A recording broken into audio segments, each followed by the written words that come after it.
નમસ્કાર દર્શક મિત્રો, આપ નિહાળી રહ્યા છો સાઈ ગ્રુપ મીડિયા હાઉસ દ્વારા સંચાલિત નવસારી લાઈવ અને ઝટપટ ન્યૂઝ।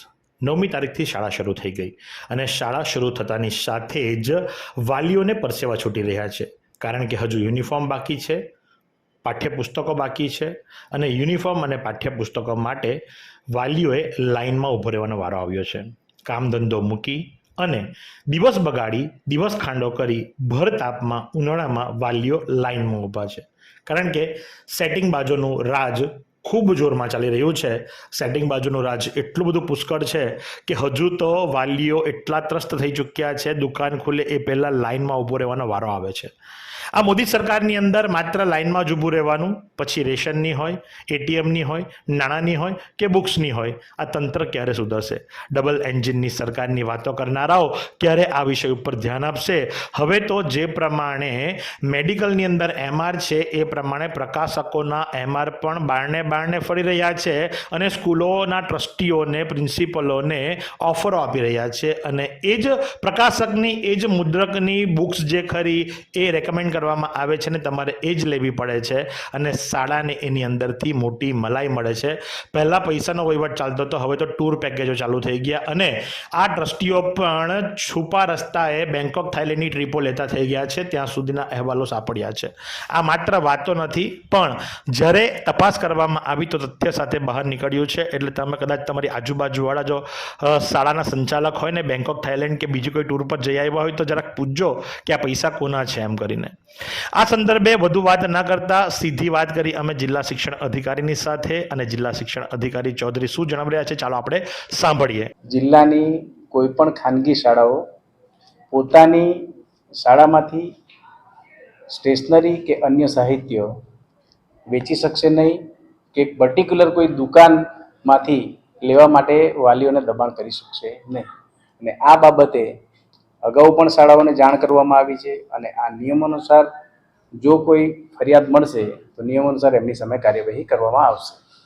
આ ઉપરાંત એફઆરસીમાં મંજૂર થયેલ ફી જે આદેશ જે છે એ શાળાએ પોતાની વેબસાઇટ પર અથવા તો નોટિસ બોર્ડ પર લગાડવાના રહેશે, જેથી તમામ વિદ્યાર્થીઓ કે વાલીઓ એ નિહાળી શકે અને આ બાબતની તમામ શાળાઓને અગાઉ પણ સૂચના આપવામાં આવેલ છે અને ટૂંક સમયમાં શાળાઓ સાથે મીટિંગ અને વીસીના માધ્યમથી ફરી પાછી સૂચનાઓ આપવામાં આવશે। શું તમે શરીરના સાંધાના દુખાવાથી પીડાઈ રહ્યા છો કે પછી તમે કોઈ સ્પોર્ટ્સ ઇન્જરીથી પીડાઈ રહ્યા છો? લકવાની બીમારી બાદની પીડા સહન કરી રહ્યા છો? શું તમને સ્પાઇનલ પ્રોબ્લેમ છે? તો આ તમામ દુખાવાને હવે બાય બાય કરી દો, કારણ કે માસ્ટર ડિગ્રી ધરાવતા ખૂબ જ અનુભવી ફિઝિયોથેરાપિસ્ટ ડૉક્ટર અમિત પટેલ પાસે તમે આ તમામ સમસ્યાઓનું સચોટ નિદાન કરાવી ફરીથી નોર્મલ જિંદગી જીવી શકો છો। તો સરનામું નોંધી લો, comprehensive care centre, DD street, library પાસે, અનુરાગ સારીઝની લાઇનમાં, નવસારી। તો જે પ્રમાણે આપ જુઓ છો, જિલ્લા શિક્ષણ અધિકારીએ તો કાગજ કાર્યવાહી કરી છે, કાયદાકીય જોગવાઈની વાતો કરી છે, એક્શન લેવા માટેની પણ વાતો કરી છે, પણ કેટલા ગોળીને પી જાય છે તો મારો રામ જ જાણે। શાળા પોતાના માનીતા એજન્ટો નિમી દીધા છે, એમની પાસેથી જ તમારે બૂટ, એમની પાસેથી યુનિફોર્મ, એમની પાસેથી જ તમારે ચોપડા લેવાના છે અને ધર્મના ધક્કા ખાવાના તે તો પાછા નફામાં। આજે સોક્સ નથી, આજે ટાઈ નથી, બેલ્ટ નથી કે પછી આજે 2 ચોપડી લઈ જાઓ બાકીની પછી। અરે ગઈકાલે રાત્રે તો એક શાળાના વાલીનો ફોન આવ્યો 9 વાગે કે ભાઈ ફલાણી દુકાનમાંથી આખો સેટ લીધો, 2 બુક બાકી હતા, શરૂઆત થઈ ગઈ છે સ્કૂલની, ટીચરોએ કીધું બુક લઈને આવજો, બાળકોને તતડાવે છે અને બીજાને ત્યાં જે બુક મળે છે તે આખો સેટ આપવા તૈયાર છે ને જેના ત્યાંથી આખો સેટ લીધો, 2 બુક બાકી છે એમ કે મારી પાસે આવશે ને ત્યારે આપીશ। આવા ઉદ્ધતાઈ ભર્યા જવાબો આપે છે, પૈસા ખર્ચતા પણ વાલીનો પરસેવો પડી રહ્યો છે। તો આ પ્રસંગે સ્ટેશનરી મર્ચન્ટ એસોસિએશનના પ્રમુખ રીતેશભાઈની સાથે પણ વાત કરી, કારણ કે એમની પાસે પણ ઘણી બધી કમ્પ્લેનો આવી હતી। એ શું કહે છે સાંભળો। સ્કૂલમાંથી બુક્સ તો બંધ થઈ ગયા, પણ એ લોકોએ 2 વેપારીઓને નક્કી કરેલા છે, એક અહીંયા માર્કેટ પાસે છે ને એક ગોલવાડ પાસે છે, એ 2 પાસે જ લાંબી લાઈનો લાગી રહી છે અને એ પણ એ લોકો એવા છે કે અમે કોઈ વેપારીઓ એમની પાસે છાપેલી કિંમતે બી માંગતા છીએ ચોપડા, તો બી એ લોકો ના પાડતા છે કે અમે જ વેચીશું, તમારે વેચવાની જરૂર નથી।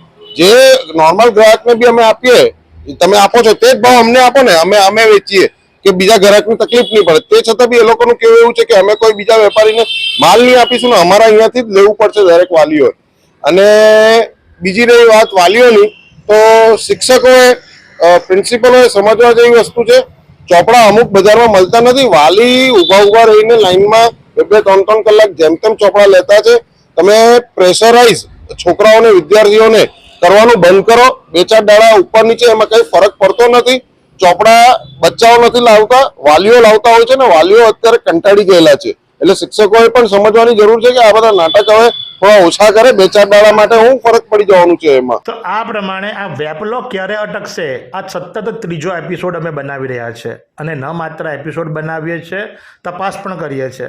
અને જે સંદર્ભે જિલ્લા શિક્ષણ અધિકારી FRC મુજબની જે ફી ઉઘરાવવાની હોય એનો પરિપત્ર પણ અમને આપ્યો છે, એ પણ આપણે દર્શાવીએ. પરિપત્ર કરવામાં આવે છે, નોટિસો પાઠવવામાં આવે છે, કાગજ કાર્યવાહી કરવામાં આવે છે, પણ બધું ઓન પેપર જ. હકીકતની અંદર તો વાલી ધર્મના ધક્કા ખાય છે. વાલીઓ તમે પણ જાગૃત બનો, અવાજ બુલંદ કરો. કેટલાક વાલીઓના વિદ્યાર્થીઓને છૂટા કરશે શાળા, ને કઈ રીતે કરશે? શું કારણ આપશે? ક્યાં જશે? આપણે બાળકો મોકલીએ છીએ ને તો એ લોકોનો ધંધો ચાલે છે. આપણા બાળકો ફી ભરે છે ને તો એ લોકોને પૈસા મળે છે. એટલે સત્તા આપણી પાસે છે, પાવર આપણી પાસે છે. ભાન કરાવવાની જરૂર છે આ લોકોને. શિક્ષણને વેપાર કરી દીધો છે, અને વેપાર પણ એટલો બધો મોટો વેપાર કે ગંદો વેપાર કહી શકાય એવો ગંદો વેપાર કરી દીધો છે. અને આ બાબતે શિક્ષણ મંત્રીએ ચોક્કસથી આમાં ધ્યાન આપવું જ જોઈએ. કારણ કે 2-3 ધોરણમાં ભણતા વિદ્યાર્થીની પાસે જો બુક ના હોય તો ટીચરો દડાવે છે, ખીજવાય છે, ધમકાવે છે. આ કેટલું યોગ્ય? જનતા હવે જાગવાનો સમય આવી ચૂક્યો છે. તો જો તમારા પણ કંઈ સજેશન્સ હોય, તમારી પાસે પણ કંઈ કમ્પ્લેન હોય, ચોક્કસથી કોમેન્ટ બોક્સ પર જાઓ, કોમેન્ટ કરો.